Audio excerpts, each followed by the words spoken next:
Stħarriġ tal-Uffiċċju Nazzjonali tal-Istatistika l-NSO dwar ix-xejriet fis-suq tax-xogħol wera li fit-tielet kwart tas-sena il-ħaddiema fis-suq tax-xogħol żdiedu b'5% biex sa Settembru laħqu livell rekord ta' 323 ruħ.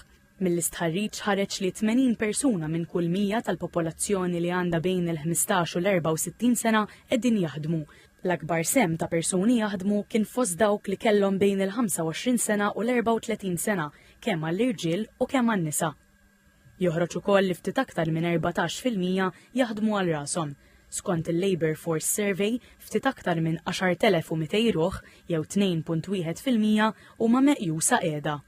L-istħarriġ tal-NSO iħares ukoll lejn il-pagi u sab li bħala medja is-salarju bażiku f'Malta huwa stmat li laħħaq l-1,964 euro fix-xahar, żieda ta' aktar minn 230 euro fuq sentejn ilu. L-aqwa salarju bażiku ġie reġistrat fis-settur finanzjarju u ma' kumpaniji tal-assigurazzjoni.